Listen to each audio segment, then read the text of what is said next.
Hi everyone, स्वागत है हमारे इस यूट्यूब चैनल पे। जोहार पीएससी जो झारखंड के लिए बेसिकली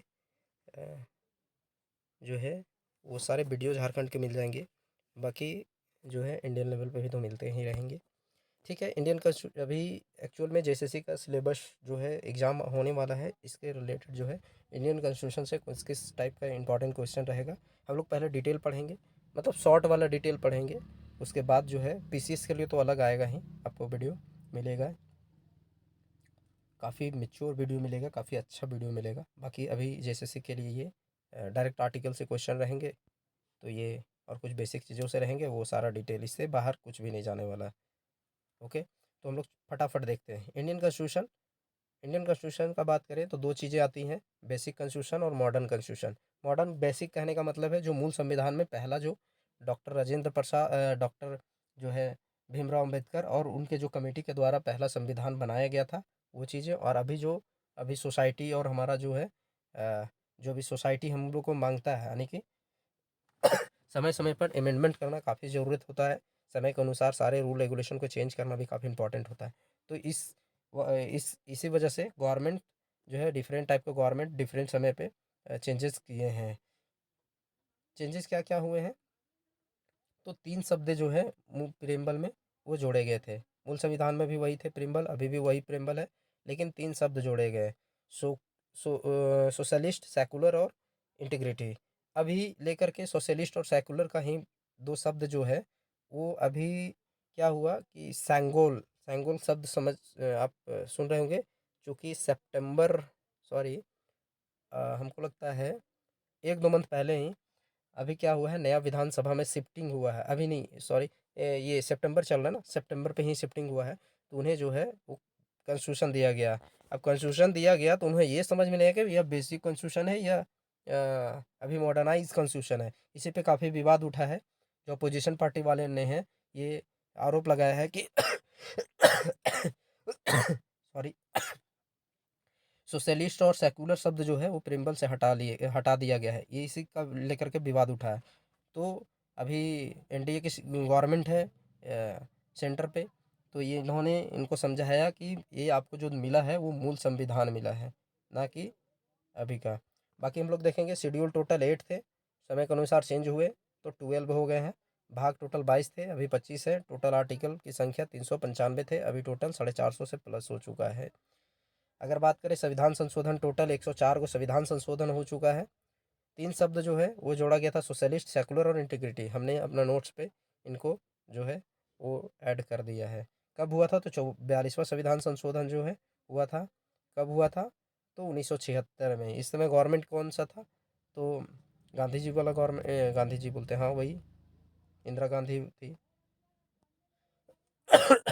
प्रियम्बल को जो है soul of the Indian constitution बोला गया है और की ऑफ द कॉन्स्टिट्यूशन। जबकि सर अगर आर्टिकल 32 हम लोग पढ़ेंगे तो उसमें जो है भीमराव अम्बेडकर ने उन्हें उन्हें भी soul of the constitution fundamental right में जो आता है 32 को, उसको भी बोला गया है। 3 शब्द का जो है 3 शब्द काफ़ी पॉपुलर हुआ है अब्राहम लिंकन के द्वारा, जो यूएसए के हुआ करते थे। उनके द्वारा क्या बोला गया, ऑफ द पीपुल, मतलब जो गवर्नमेंट होंगी वो पीपल के लिए होंगी, पीपल के द्वारा होगा और पीपल के लिए होगा। पीपल का होगा मतलब लोगों का होगा, लोगों के द्वारा होगा और लोगों के लिए होगा। ओके, अब काफ़ी इम्पोर्टेंट है समझना कि जो हमारे प्रियम्बल में है या कॉन्स्टिट्यूशन में जो कुछ कुछ मुख्य शब्द जोड़े गए हैं, ये जोड़े नहीं गए हैं, ये मुख्य मुख्य शब्द कुछ कुछ जोड़े भी गए हैं, बाकी कुछ कुछ मुख्य शब्द हैं, उसको देखेंगे। काफ़ी इंपॉर्टेंट रोल निभाती है। तो जो है सोवरेन, सोवरेन मतलब प्रभुत्व संपन्न। हमारा जो देश होगा वो प्रभुत्व संपन्न होगा। हमारा देश का कंट्रोल जो है खुद करेगा। जैसे पहले कंट्रोल होता था ब्रिटिश गवर्नमेंट के, ब्रिटिश पार्लियामेंट करती थी, ब्रिटिश गवर्नमेंट वाला करते थे। जब भारत जो है फ्रीडम नहीं प्राप्त हुआ था भारत को, यानी आज़ाद नहीं हुआ था। उसके बाद सोशलिस्ट जो है वो ऐड करा गया था, सेकुलर भी ऐड करा गया था, डेमोक्रेटिक लोकतांत्रिक होगा, रिपब्लिक गणतांत्रिक होगा। लोकतांत्रिक मतलब लोग के लिए पॉलिटिकल, सोशल और इकोनॉमिकल जो है फेवर के लिए काम करेगी। इसका मतलब यही है। डेमोक्रेटिक का मतलब क्या होता है, पॉलिटिकल, सोशल और इकोनॉमिकल के लिए काम करी जाएगी गवर्नमेंट के द्वारा। गणतंत्रात्मक जो अपना हेरिडिटिकल अनुवांशिक ना हो, जैसे बताया जाता है, तो रिपब्लिक कौन सा है? रिपब्लिक फिर लाइबिलिटी, इक्वालिटी, फर्टिनिटी और इंटीग्रिटी, ये सारे शब्द आते हैं।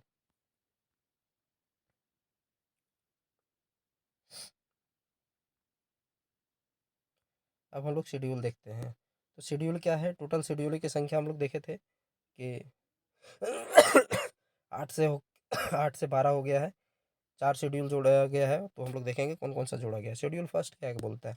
शेड्यूल फर्स्ट बोलता है name of the states and union territory and there areas. Bharat राज्यों एवं संघ शासित क्षेत्रों का नाम एवं अधिकार क्षेत्र। 28 राज्य होंगे और 8 यूनियन टेरिटरी होगा, जो 26 जनवरी।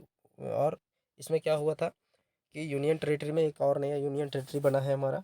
2 को मर्ज किया गया है और एक यूनियन टेरिटरी बना है। 26 जनवरी 2020 को दादरा नगर हवेली और दमन और दीव को जो है वो कलेक्टिव यानी कि इंटीग्रेट कर दिया गया। ये दोनों को आपस में इंटीग्रेट कर दिया गया। बाकी 2 नया चीज़ के कौन सा बना है? लद्दाख और जम्मू कश्मीर को है जो लद्दाख और जम्मू कश्मीर को जो है अलग कर दिया गया। लद्दाख को यूनियन टेरिटरी बना दिया गया और जम्मू कश्मीर को एक राज्य का दर्जा दिया गया। लेकिन अभी तक वहाँ पे चुनाव नहीं हुए हैं। वो भी सरकार जो है वहाँ पे राज्यपाल के अनुसार शासन हो रहा है। इसको जो है पीसीएस में डिटेल में देखेंगे, पीसीएस वाला वीडियो में। तो एक्सेप्शंस क्या है? दिल्ली जो यूटीज़ है ना, वो काफ़ी इंपॉर्टेंट रोल निभाता है चूँकि वो सेंटर पे है। तो ये नेशनल कैपिटल टेरिटरी इसको बोला गया है। किस लिए? क्योंकि वो सेंटर पे है। नेशनल कैपिटल टेरिटरी इसको दर्जा किसके तहत दिया गया है? तो 239 के तहत स्पेशल यहाँ जो है वो रूल रेगुलेशन बनाया गया है। आर्टिकल 239 का सब क्लॉज ए के तहत दिल्ली को। शेड्यूल 2 में क्या है? शेड्यूल 1 में बोल दिया गया कि नेम एंड एरियाज वगैरह के बारे में। शेड्यूल 2 बोल दिया कि गवर्नमेंट ऑफिसर का salary allowances and pensions of the different government officer. Bharat के विभिन्न जो है पदाधिकारियों के वेतन एवं भत्ते पेंशन के बारे में बात करा गया है।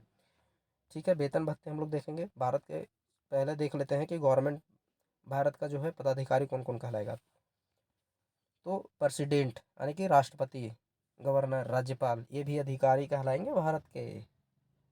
ये इसमें कंफ्यूज नहीं होना है कि वो इलेक्टेड होते हैं, भले ही डायरेक्ट रूप से इलेक्टेड ना हो, इनडायरेक्ट रूप से हो, लेकिन इन्हें अधिकारी बोला जाता है। कंफ्यूज। उसके बाद अटर्नी जनरल भी होते हैं, सॉलिसिटर जनरल भी होते हैं। बाकी और क्या? Vice president, speaker, deputy speaker Lok Sabha का, governor, chairman, vice chairman of Rajya Sabha, जजेस of Supreme Court, High Court, comptroller auditor general वगैरह जो भी आते हैं।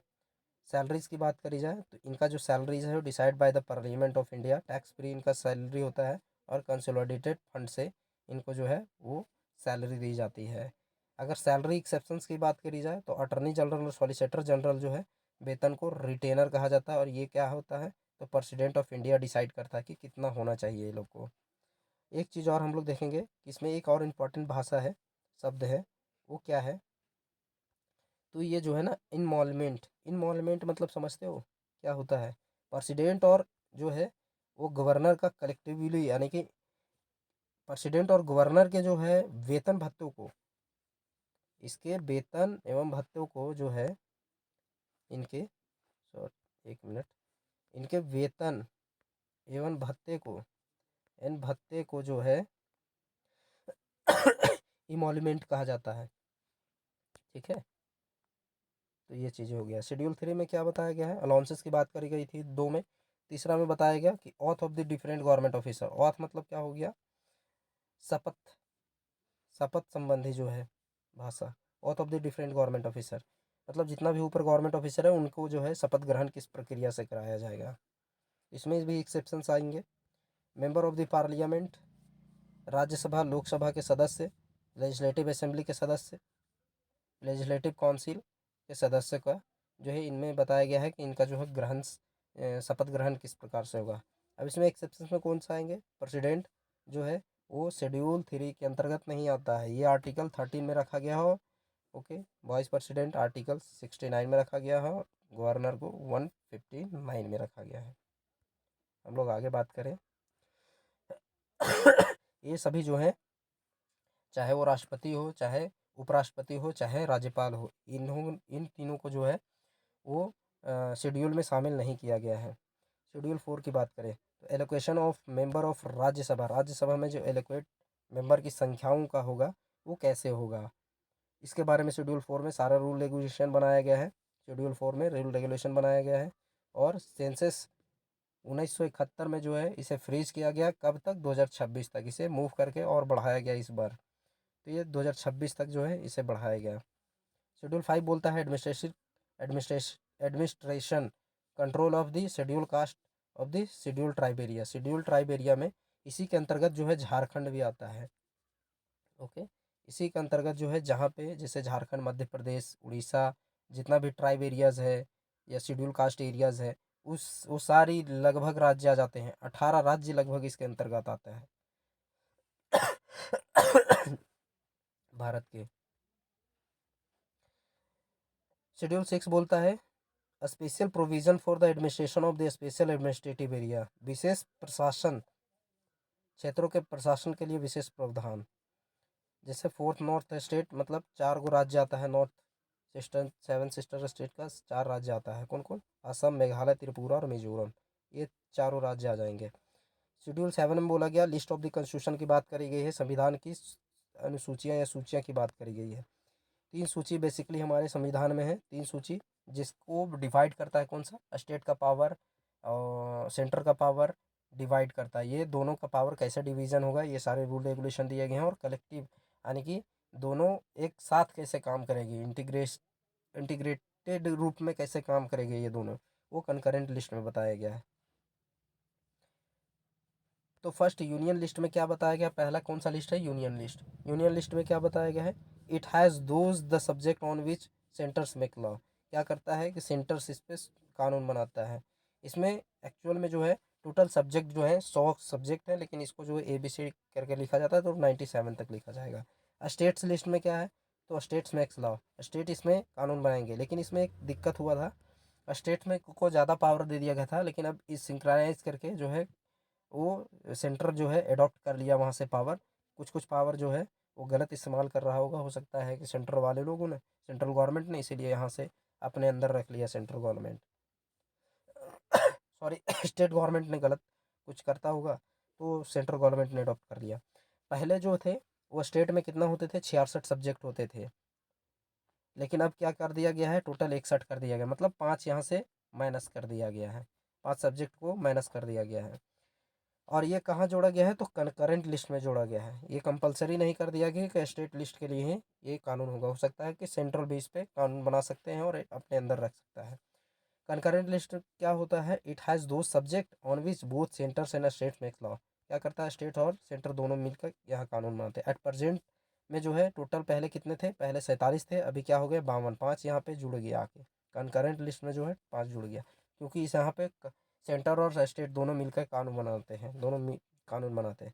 42वां संविधान संशोधन में ही किया गया ये सब सारी बातें।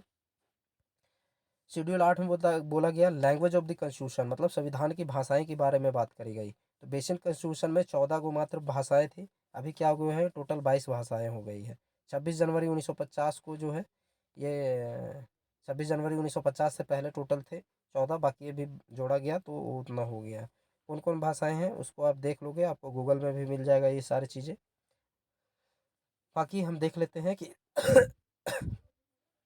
21वां संविधान संशोधन 1967 में हुआ, जिसमें सिंधी सबसे पहला जो है भाषा के आधार पर, एक्चुअल में जो है भाषा के आधार पर तो स्टेट्स को निर्माण नहीं हुआ, लेकिन सिंधी जो है एक स्टेट था उस समय। सिंध के लोगों ने सिंध जम्मू कश्मीर के लोगों ने बोलता था, सिंधी लोग उधर के लोग बोलते थे, तो इसी को ऐड किया गया फर्स्ट टाइम। 71वां संविधान संशोधन 92 में हुआ, जिसमें मणिपुरी, नेपाली, कोंकणी MNK जो है इसको ऐड करा गया।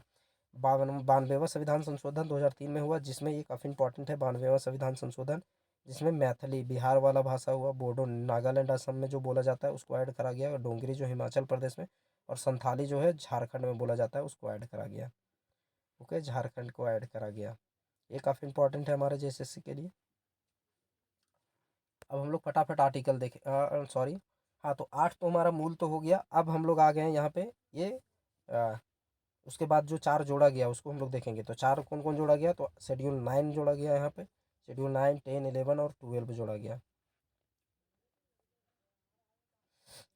तो क्या हुआ इसमें? 9 में बोला गया, शेड्यूल 9 में law law of land reform, first constitution amendment में जो है इसमें बोला गया लॉज ऑफ लैंड रिफॉर्म, मतलब भूमि सुधार कानून। भूमि सुधार कानून इसलिए लाया गया क्योंकि पहले राजाओं महाराजाओं के पास कई हजार एकड़, कई लाख एकड़ होते थे ज़मीन, और अन्य आदमियों के पास नहीं होते थे, तो उसको अडॉप्ट करके सरकार अपने अंडर में रख ली, जिसे अभी हम लोग गर्मजुड़वा, आम खास जो बोलते हैं, वो सारी चीज़ें हैं। फर्स्ट कॉन्स्टिट्यूशन अमेंडमेंट जो है 1951 के तहत जो है इसको बनाया गया। इसमें काफ़ी कानून है, काफ़ी ज़्यादा ये वास्ट शेड्यूल है। शेड्यूल 10 एंटी डिफेक्शन लॉ 52 में कॉन्स्टिट्यूशन अमेंडमेंट है, 1985 में हुआ। पीएम उसमें हुआ करता था राजीव गांधी हुआ करते थे, जिसमें क्या किया गया, दल बदल कानून को हटाया गया, क्योंकि काफ़ी उथल पुथल मच रहा था सरकार में। कोई इधर पार्टी बना करके जहाँ मिली जुली सरकार बनती थी वो तुरंत गिर जाती थी, कभी इस पार्टी में चला गया, कभी उस पार्टी में। इससे क्या होती थी, सरकार बनने में वहाँ के लोगों को काफ़ी परेशानी होती थी और सुचारू रूप से व्यवस्था चलाने में काफ़ी दिक्कत होती है। इसीलिए एंटी लॉ डिफेक्शन जो है बनाना काफ़ी ज़रूरत हो गया था। Schedule 11 panchayat become the part of the Indian constitution. 73 में कॉन्स्टिट्यूशन अमेंडमेंट एक्ट जो है 1992 हुआ, जिसमें पीबी नरसिम्हा राव का सरकार था, और उसमें पंचायत को जो है एक भारतीय संविधान का एक भाग मान लिया गया। 12 में बोला गया शेड्यूल जो है 12 में बोला गया municipal become the part of the Indian constitution. 74वां संविधान संशोधन 92 में ही हुआ, और इसमें भी बोल दिया गया कि म्यूनसिपलिटी जो होगा वो भी भारत के संविधान का भाग होगा। अच्छा, एक चीज़ यहाँ पे गौर करने वाली है, 92 में ही है 73वां संविधान संशोधन हुआ, और 94 में भी, सॉरी 94 में बोल रहा हूँ, 92 में ही हुआ, और 73वां और 74वां दोनों संविधान संशोधन 73वां और 74वां 1992 में ही हुआ। तो हम लोग थोड़ा पॉज कर लेते हैं। हाँ, तो अब हम लोग बात करते हैं आर्टिकल में। आर्टिकल क्या है, तो पार्ट 1 भाग 1 जो है, भाग 1 टोटल भागों की संख्या कितनी थी, तो शायद 12 भाग थी ना, sorry sorry sorry sorry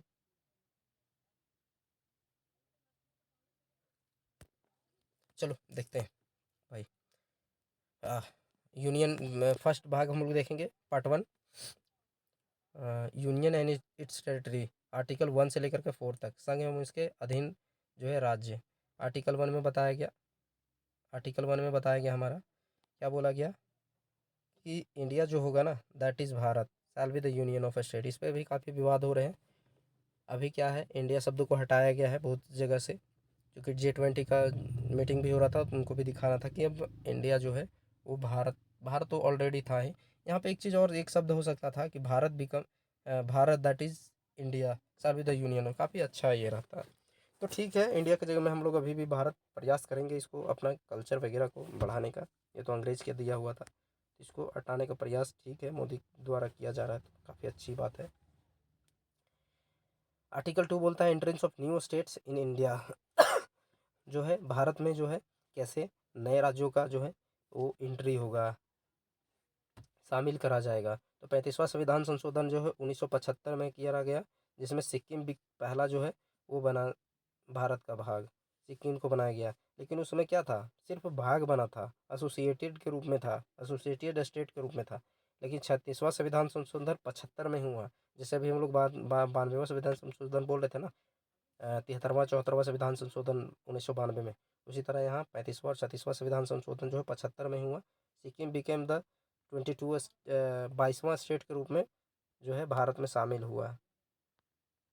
article 3 बोलता है birth of new states in India change their names and boundaries, Bharat के नए राज्यों का जन्म और उनके नाम और सीमाओं में परिवर्तन, ये चीज़ें बताया गया। President permission, by the president permission क्या होगा, नए जो है राज्य का नाम में चेंजेज, नया जैसे राज्य का गठन होता है, जैसे झारखंड का हुआ, उड़ीसा का हुआ, छत्तीसगढ़ का हुआ, तो ये जो है वो आर्टिकल 3 के अंतर्गत करा जाता है। और उसका नाम में चेंजेस, जैसे उड़ीसा को जैसे पहले उड़ीसा लिखा था, अब पहले उड़ीसा लिखा था, अब वो उड़ीसा लिखा था, असम को असोम किया गया तो ये सारी चीज़ें भी इसी के तहत करी जाती है। लेकिन उसका साइन जो है, लास्ट साइन जो होता है प्रेसिडेंट का होता है, परमिशन के बगैर पॉसिबल नहीं होता है। आर्टिकल 4 में बोला गया कि if the law is made affecting article 1, 2, 3, अगर जो है कोई कानून बनाया जाता है जिससे आर्टिकल 1, 2 एंड 3 को अफेक्ट करता है, तो क्या होगा, constitution amendment act is not compulsory, क्या होगा, भारत जो है संविधान संशोधन करना आवश्यक नहीं होगा, डायरेक्ट आप इसको जो है वो कर सकते हो, सिंपल बिल पास करके। पार्ट 2 में हम लोग देखते हैं सिटीजनशिप, नागरिकता, जिसको ब्रिटेन से लिया गया है, इसको जो है ब्रिटेन से लिया गया है।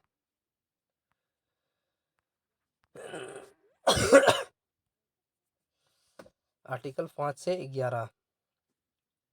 अब बात करें सिटीजनशिप, तो 2 प्रकार के सिटीजनशिप होते हैं, सिंगल सिटीजनशिप, डुअल सिटीजनशिप।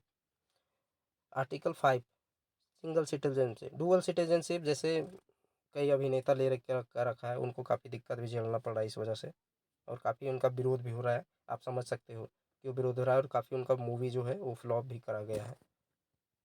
कोई बात नहीं, होना भी चाहिए ये लोगों को। Article 5 definition of the citizenship. Article 5 में बोला गया डिफिनेशन ऑफ द नागरिकता का परिभाषा। नागरिक कौन होगा, भारत का नागरिक कौन होगा, कहने का मतलब ये है कि भारत का नागरिक कौन होगा। एट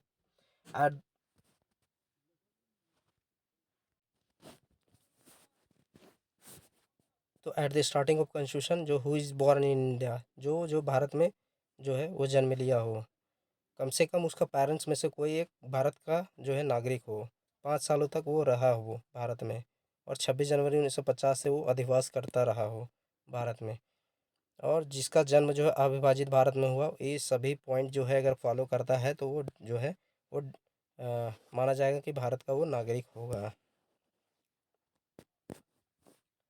आर्टिकल 6 बोलता है कि provision for the citizenship of the people migrated from Pakistan to India.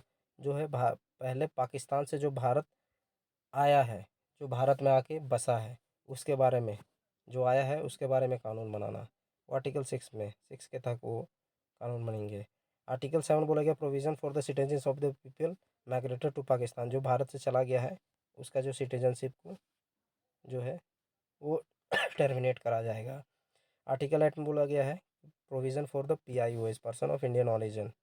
Person of Indian origin जैसे जब G20 की मीटिंग में ऋषि सुनक आया था, वो भी पर्सन ऑफ इंडियन ऑरिजिन ही है, PIOs भी है, भारतीय के मूल यानी कि भारतीय मूल का वो भी निवासी था। Article 9 termination of the citizenship, नागरिकता का निलंबन। कोई व्यक्ति भारत को बिना बताए किसी अन्य देश की नागरिकता ग्रहण करता है तो उसे भारत का नागरिक रद्द कर दी जाती है। आर्टिकल 10 क्या है, राइट ऑफ द सिटीजनशिप, नागरिकता के अधिकार का जो है बना रहना। अगर संसद चाहे तो कानून बनाकर नागरिकता को वंचित कर सकता है, नागरिकता से वंचित कर सकता है। Article 11 parliament has right to do amendment in the law of citizenship. Parliament क्या करेगा, right parliament right to do the amendment in the law of citizenship के जो है विषय में कानून बना सकता है पार्लियामेंट। और ये कभी बार बार बनाया भी गया, कब कब बना, सिटीजनशिप एक्ट 1955 के तहत जो है 86 में बना, 92 में बना, 13 में बना, 1005 में बना, 2015 में बना, 2019 में बना। लास्ट सिटीजनशिप बना है और 2019 में बना है ना, उसको डिटेल हम लोग देखेंगे। क्या हुआ था कि नॉन मुस्लिम्स को इंडिया और अफ़गानिस्तान वाले क्षेत्र से, म्यांमार या बांग्लादेश वाले क्षेत्र से नॉन मुस्लिम्स को जो है यहाँ पे एंट्री दिया गया था। 5 ways to get the citizenship, 5 तरीका है जिससे सिटीजनशिप आप प्राप्त कर सकते हो, भारत का सिटीजनशिप। काफ़ी इंपॉर्टेंट बातें हैं ये। Other of the parents are Indian, जो राजनीतिक शत्रु देश को छोड़ करके माता पिता में से कोई एक भारत का नागरिक होना चाहिए।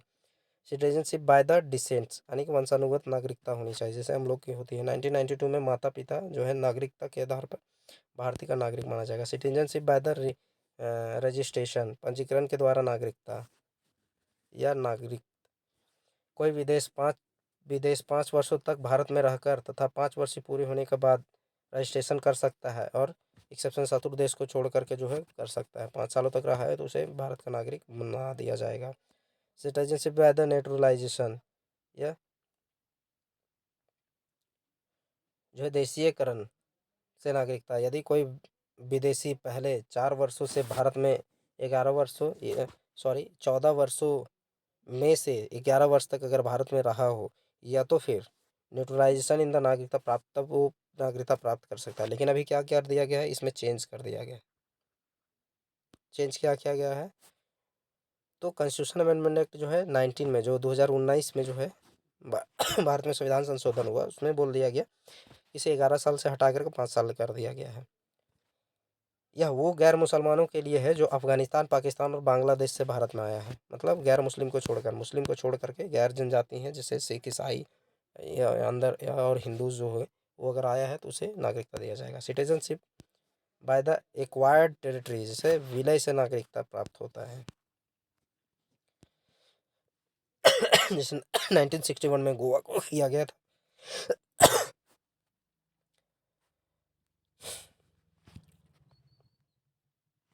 रेमिनेशन जिसे स्वतः की त्याग देना, टर्मिनेशन बाय द गवर्नमेंट या डिप्रीवेशन, नागरिकता से वंचित करना, गैर कानूनी ढंग से प्राप्त नागरिक, संविधान का उल्लंघन, पागल या दिवालिया हो गया हो, या देश की स्थिति में, देशद्रोह की स्थिति में वो हो, तो उसे जो है वो नागरिकता को टर्मिनेट किया जाएगा, उसकी नागरिकता को।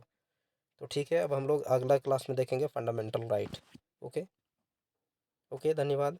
अगर अच्छा लगा हो वीडियो, कंटेंट अच्छा, एक से एक कंटेंट आपको मिलेगा। आप देख लो, फंडामेंटल राइट में दिखा देता हूँ, ये सारी कंटेंट है, आपको जो है टेलीग्राम पे भी मिल जाएगा, ये चीज़ें PDF दे दूँगा। तो आप मेरे चैनल को सब्सक्राइब कर सकते हो और अपने दोस्तों को भी बोल सकते हो। काफ़ी अच्छा कंटेंट है ये, आपको बुक में काफ़ी एक इजी लैंग्वेज में जो है लिखा गया है। हिंदी भी लिखा गया है, इंग्लिश भी लिखा गया है, और क्या चाहिए। काफ़ी डिटेल में अपडेटेड है, डिटेल है। ओके, धन्यवाद। काफ़ी है, अभी पूरी क्लास चलेंगी जितनी भी हो सकती है। Thank you.